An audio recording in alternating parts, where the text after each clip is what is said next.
one without the beard, Dr. Chris. And I'm the one with the beard, Dr. Xand. And joining us on our rounds is our friend And the new doctor, Dr. Ronx! In this series, we celebrate how incredible your body is. I've split my head open. We're catching up with our ouch patients. Hi. Prepare to be amazed by our incredible body tricks. And we unlock the doors to our lab Wow, look at that. for our craziest experiment yet! It's exactly what the doctor's ordered. Coming up today on... Wait a second. Operation Ouch. Chris tries to keep up with Britain's fastest 12-year-olds. We check in with 2 of our ouch patients, Hi, welcome back. and things get messy in the lab. Doctors in the emergency department are prepared for anything. And thank goodness, because a new patient has just arrived. Matthea is in the emergency department with her mum and dad. What's up, Matthea? I've cut both of my knees and I have a swollen arm and wrist and it's really, really sore. It certainly sounds it. How did you get all of those injuries? It was break time, and Matthea was playing a game of back to base with her friends. Oh, I love that game. Where's the base? It's Hippo the school bin. I'm over here. Why is the bin talking, Xand? No one will ever find it there. Ooh, good point. Hang on. Hello. Right. Anyway, Matthea spotted the bin and started to run toward it. Watch out, Hippo! Watch out, Matthea! Running for the base on the other side was her friend Miley. Oh no! Yep, you guessed it. They had a full-on collision and Matthea landed on her arm. Ouch! Here to the rescue is emergency nurse practitioner Jenny Cardis. How's this thumb? Can it pop out to touch mine? Nurse Jenny is making sure all the nerves that allow Matthea to move her hand are working properly. Finger, well done. Good news, it doesn't look like there's any nerve damage. So after a quick x-ray to check if any bones are broken... Brilliant. Matthea's knees get a thorough clean just in time for Nurse Jenny bringing back the x-ray results. So, looking at your x-ray, it looks like you've got a little break to this bone. Oh yeah, there's the break on her radius bone. So what I'm going to do is I'm going to speak to the orthopaedic team and I'll ask them if she needs anything doing to make that position a little bit better or if the position's okay and it'll heal beautifully itself. We'll find out how the docs want to fix Mattea's broken wrist a little later on. Ouch. And now to our lab. Are you ready for some incredible experiments? I've never seen this happen before. We're getting gross. We're going big. The bones are not buckling. And dangerous. Remember, we can only do these experiments because we're doctors. Don't try this at home. Today, we're looking at how you balance. Xand, what are you doing? Don't distract me, Chris. I'm about to break the world record for standing on one leg. What? What's the record? 76 hours, 48 minutes. Wow, and how long have you been going for? About 18 seconds. What? Right, well, it's great that you're giving it a go, Xand, but since the average time that most people can stand on one leg is 30 seconds, I think you're going to need a bit more practice. You're really going to have to work on your sense of proprioception. It's your body's ability to sense where your muscles and limbs are. Let's demonstrate. Now, when he stands on one leg, Xand's body becomes unbalanced and he starts to fall to one side. Now, to counter this, his brain activates the muscles on the opposite side of his body and moving his body back to an upright, balanced position. Right, now keep standing on one leg, but this time close your eyes. Balancing with your eyes closed is extremely difficult. It's because your eyes give your brain visual clues about your body's position. But as well as your eyes and your sense of proprioception, your brain uses one other thing to keep you balanced, your vestibular system. It's part of your inner ear, and it sends constant information about the position of your head to your brain. And it just so happens I have one to show you. This is a pig's vestibular system, which is pretty much the same size as a human one. Now, it's hard to see the vestibular system because it's buried deep in the hard bones just inside your ear. But how does your vestibular system work? Well, the problem is that it's basically too small and too complicated to explain, so I think we should just probably leave it there. What? Don't be such a Johnny No-splainer. I have a brilliant plan to explain the entire vestibular system. Chris, to the cupboard of everything! Whoa! Have you turned me into a cartoon, Xand? Yep. I had no idea the cupboard of everything could do that. The cupboard of everything can do everything, Chris. Now let's put your vestibular system to the test. Inside your vestibular system, there are 3 semicircular canals. They're in charge of 3 different movements of your head. Tilting forwards or backwards, tilting side to side, and turning left or right. As you move, liquid inside the canal stimulates the tiny hairs inside. These send messages to your brain telling it to adapt and not fall over. Wow! So that's why you can do these awesome dance moves and still keep your balance. Yes! And it helps that I'm a cartoon too. Now, I want to prove that your vestibular system really does keep you balanced by switching it off. Let's get back to the lab. Chris is wearing a special headband, which I'm going to control with this device. I call it Dr. Xand's brilliant big brain blocker box. OK, it's a galvanic vestibular stimulator. Now, this device is going to interrupt the signals sent by Chris's vestibular system to his brain, and it should mess up his balance. I can only do this because I'm a doctor. Now, first of all, Chris, I want you to stand up straight with your eyes closed. No peeking. Simple, right? But now, let's see what happens when I turn off Chris's vestibular system.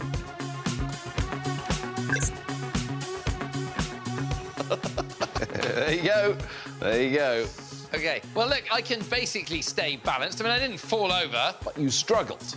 So, what I want you to do is jump up and land in the same spot with your eyes shut. With his vestibular system switched back on, Chris has no problem jumping and landing.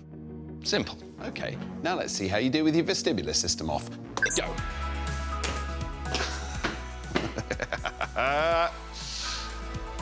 OK, Chris, are you ready for the final challenge? Yes. Good. You're going to need this. Wait a minute, is this my ice cream? How dare you? This is a science experiment. With his vestibular system on, Chris has no problem walking forwards.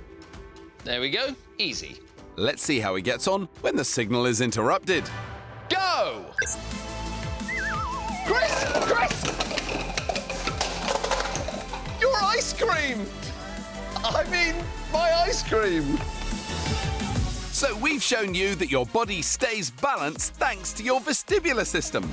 It's constantly sending essential messages about the position of your head to your brain, helping it to do the simplest things like standing upright and walking.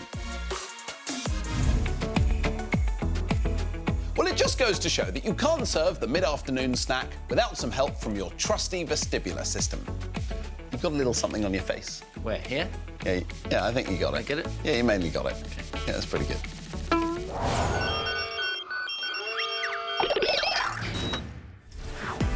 We're all Out and about, hitting the wards. You've got a question for me. with our ouch bleepers, ready to answer your medical queries. Apparently you have a question for me. Up first, it's Chris, and his question is from Daisy. Daisy, I came as quick as I could. What's your question? How do the nerves in my legs work? What's the diagnosis, Doc? It sounds to me like you have quite a severe case of, I want to know how the nerves in my legs work, itis. Tell me more. You've got nerves coming from your brain, going down your spinal cord, and then going into your legs, and they're sending messages to the muscles in your legs. But you also have nerves from your legs going up to your brain, and they're taking messages from your legs back to your brain to tell you, are your legs in pain, and where in space are your legs? Why are you interested in the nerves in your legs? Because sometimes I get pains here and sometimes here. Because the nerve is coming all the way from the brain, problems in the leg might actually be because the nerve is being squeezed or pinched further up. So it could be happening anywhere from your brain all the way down the spinal cord, down the nerve, and right down to there. Did I answer your question? Yeah. Well, Daisy, I think you deserve an Operation Ouch sticker. The next question is for you, Ronx. It's from Chloe, who's in hospital for treatment on her esophagus or food pipe. Hiya, Chloe. Hi. I hear that you have a question for me. I have Duane syndrome. Why can't my eyes move properly? What's the diagnosis, Doc? That sounds like a case of, I have Duane syndrome. Why can't my eyes move properly? Itis. What do you know about Duane syndrome? All I know is that the muscles in one of my eyes haven't attached properly when I was forming, so it makes my eyes not move properly. I think you've explained it really well. So Duane syndrome is a condition that you're born with. The nerves that attach to the eyes and move the eyes around haven't formed properly. So people with Duane syndrome have difficulty moving both eyes that way and difficulty moving both eyes that way together. It doesn't have to affect both eyes. It can just affect one eye, like with Chloe. You have been so brave. Dr. Ronx, a spy sticker in your pocket. Oh, you're right. There you go. See you later. Bye, Chloe. Bye. Toby is waiting patiently for Xand. What's your question? What does bone marrow do? What's the diagnosis, Doc? Sounds to me like a case of I want to know what bone marrow does itis. Brilliant. So your bone marrow makes the cells that travel in your bloodstream, and they have three big jobs. Makes red blood cells, which carry oxygen around your body, makes platelets, which help your blood clot, and it makes white blood cells, which are your immune system that fights off infections. People have bone marrow transplants because some part of their bone marrow doesn't work well. It isn't making the cells correctly. Now, why do you want to know about bone marrow? Because I had a bone marrow transplant. So, in fact, all of Toby's bone marrow has been replaced by somebody else's. And now that Toby has a new bone marrow, his red blood cells will be working perfectly. Is that right? Yes. Well, that's great news. Whose bone marrow did he get? My sister's. That is very nice of your sister to do that. Have you become at all like your sister since you had the transplant? Kind of. In what ways? Moody all the time. I'm sure that is not a side effect of a bone marrow transplant. I think that might be a side effect of being 13. Toby, thank you very much. You deserve an Operation Ouch sticker. Thank you. Bye. Bye. That's it for today. Clinic closed. Meet Rio, Emilia, Phoebe and Alicia. We've been following them across this series as they let us know what it's like to be regular hospital outpatients. Let's catch up with 8-year-old Phoebe. Hi, it's me again. Phoebe had a liver transplant 6 years ago and she still has to take regular medication, but that doesn't stop her doing the things she loves, like playing with her friends. Hi, come on in. Everyone wash their hands. Phoebe has to be especially careful when it comes to hygiene. It's important we wash our hands so Phoebe doesn't get any germs off our hands. Because you might get germs and then you might get ill. Phoebe loves sport and she competes in the British Transplant Games. Sorry. The British Transplant Games is for anybody who has had a transplant, even if you're a donor. She's entered the games for the past 6 years. I really like taking part because I like competing against all my friends and there's a good chance that I can win loads of medals. She's good at tennis and she's also really good at running.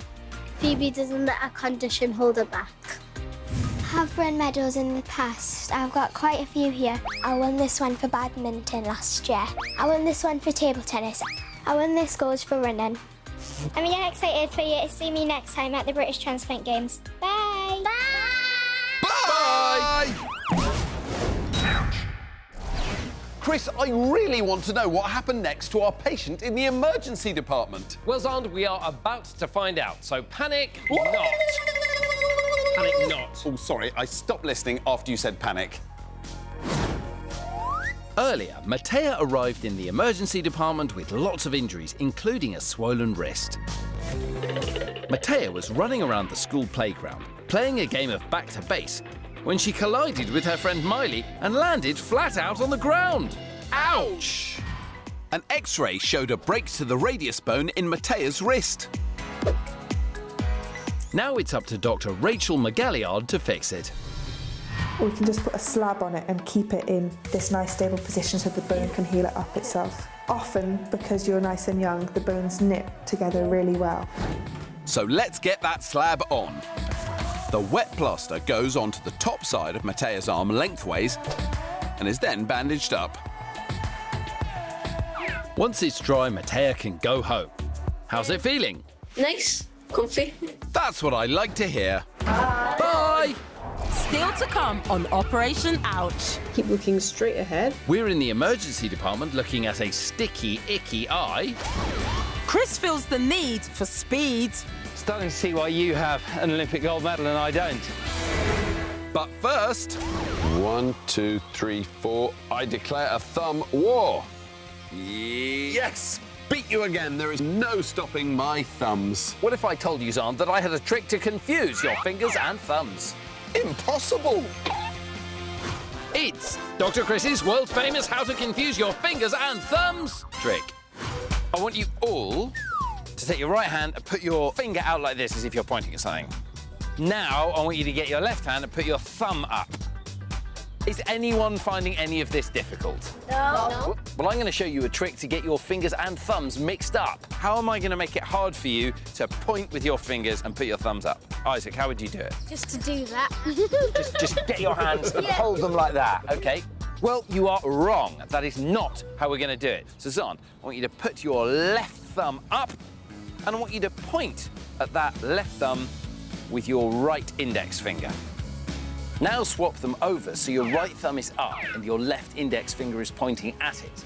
The trick is to do it in one single movement and as fast as you can.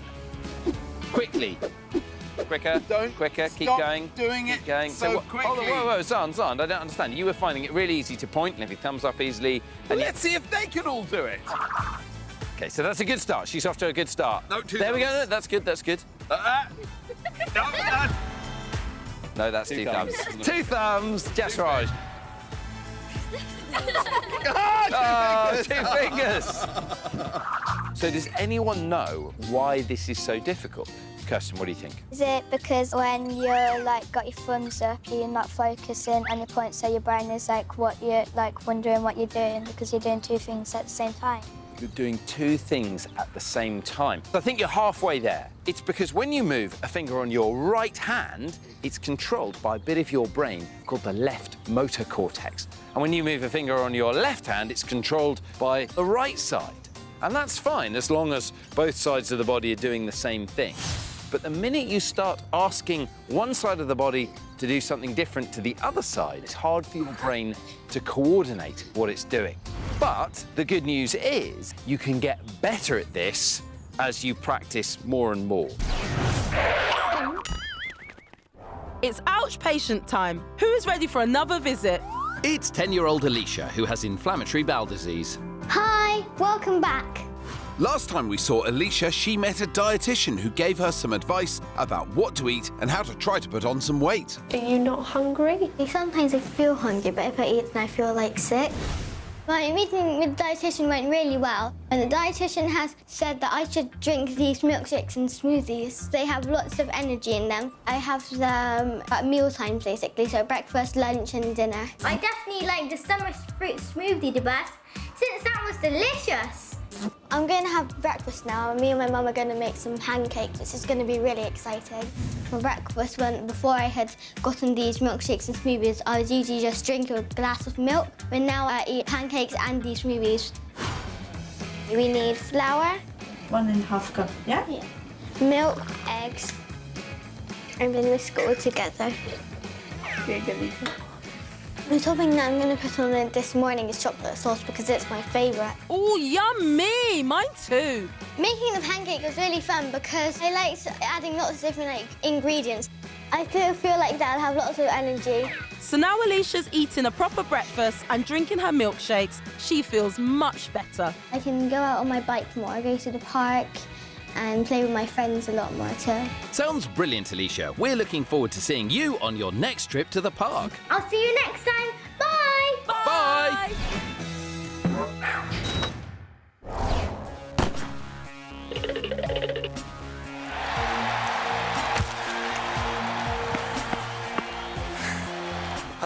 14.66 seconds. Oh, really? So I've just run 100 metres in 14.66 seconds, which, if I'm honest, is a bit below average. But there are some amazing athletes out there who can move their bodies at incredible speed, and their bodies are brilliant.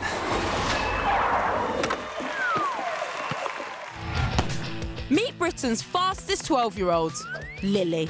Her 100 metres personal best is 12.91 seconds. And she has won a lot of medals. What is it about you that is making you so fast? Well, I think it's down to the genes of the family. My nan was good at it, she was good at sprinting. My dad, he was a good footballer, and my mum as well. OK, so you've inherited genes from your mum's side and your dad's side that have meant that your muscles are full of very fast-moving fibres. Yeah. OK. When Lily runs, she generates power by lifting her knees high and striking her legs down hard. But it's not just what we can see on the outside that's making Lily lightning quick. It's all to do with the fast twitch fibres in her muscles. Muscles are made up of different fibres. You have fast twitch and slow twitch. Slow twitch fibres are good for endurance. Fast twitch fibres are for rapid movements, and they respond 3 times faster. As a naturally fast runner, Lily has more fast twitch fibres than the average person, making her super speedy. Lily's been born with a natural advantage, but so have lots of other people, and they don't all become professional sprint athletes. So what's the extra ingredient that's needed to become one of the fastest people on the planet? To find out, I'm meeting a gold medal-winning brilliant body. This is Team GB hockey star Shona McCallin, MBE. She was part of the gold medal winning team at the Rio 2016 Olympic Games. Like Lily, Shona's got lots of fast twitch muscle fibres making her fast, but there's more to her speed skills than that. What is it that sets you apart, that's taking you to that level where you can win an Olympic gold medal? Obviously you need to have raw talent, but what takes you to the next level is the mental side of it, the determination to be the best hockey player that you can be. Can you show me a few skills? I'll try. It's a stick, turn around and run back. We're going to do that 3 times. See who wins. Ready, steady, go! I must win this. I must win this. I'm not going to win this, am I? How did I get so far behind in such a short space of time? Starting to see why you have an Olympic gold medal and I don't. So how many times do you train each week? Usually I train about 10 times a week.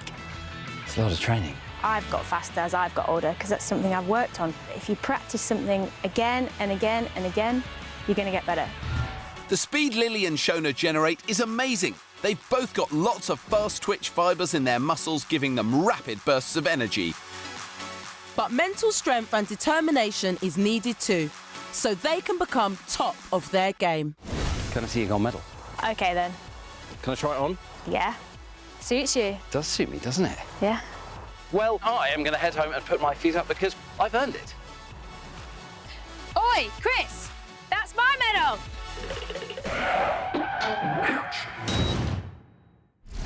Xand, what would you say if I said there's a new case in the emergency department? Well, Chris, I'd probably say something like, I've got to get down to the emergency department! Sat in the waiting room at Alderhay with his mum is 13-year-old Ben. What's the problem, fella? Got a sore eye. And a lot of gunk too. How did that happen? Ben was playing in goal in a 5-a-side football match with his friends. His gloves were all dirty from diving about saving goals. Well, he wouldn't be a very good goalkeeper if his gloves were clean, Chris. True. Anyway, during the game, Ben wiped his eye. He went to bed that night and everything was fine. But the next morning, he couldn't open his eye. Ooh, did the Sandman pour too much sleep sand into it and then build a sandcastle so big it kept Ben's eye closed? No, it's a bit of a mystery, but Ben's eye was bright red and sealed shut with lots of gunk. Yuck! I mean, ouch! Ben's GP thought he had an eye infection called conjunctivitis and gave him some antibiotic cream. But a week later, his eye is getting worse. I'm waking up in the morning and like glued shut. Here to find out why Ben's eye isn't healing is consultant Dr. Sarah Jones. Everything's going to look yellow Okay, look all the way up for me. Dr. Sarah is putting special dye into Ben's eye. Wowzers! The dye has made all the gunk go luminous yellow. Don't worry, Ben. Dr. Sarah isn't concerned about that. She's looking to see if the dye has highlighted any scratches around the eye. Okay. So, have you seen anything, Doc? The eye is very inflamed and red, but there was no signs of infection around the eye.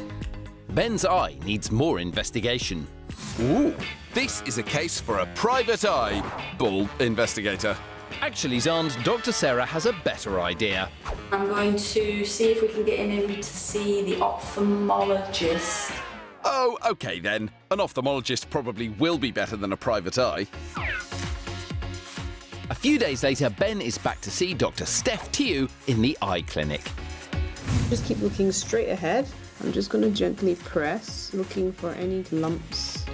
Any clues, Dr. Steph? Ben's problem is essentially termed blepharitis, which is an inflammation of the eyelid that can be triggered by maybe having a bit of dirt in the eye.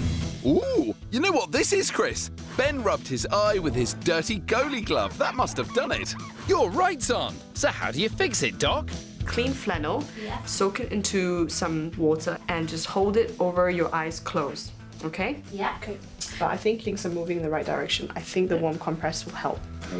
So, Ben, when you're not saving footballs, how are you going to save your eye getting infected? Be a bit more careful when rubbing my eyes with my gloves. Back of the net. Hope your eye gets better, mate. Bye! Next time on Operation Ouch. We practice some first aid for pets. Oh, this poor dog. I'm back on call again. When we get into the hospital, there'll be a doctor that can come and assess you straight away. And what happened to Xand in the lab? I'm not controlling my own hand.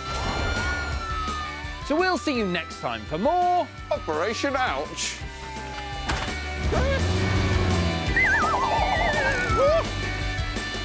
Wait for me! Chris! Chris! Your ice cream! I mean, my ice cream! Okay, there's a bit left in this one. It's pretty good.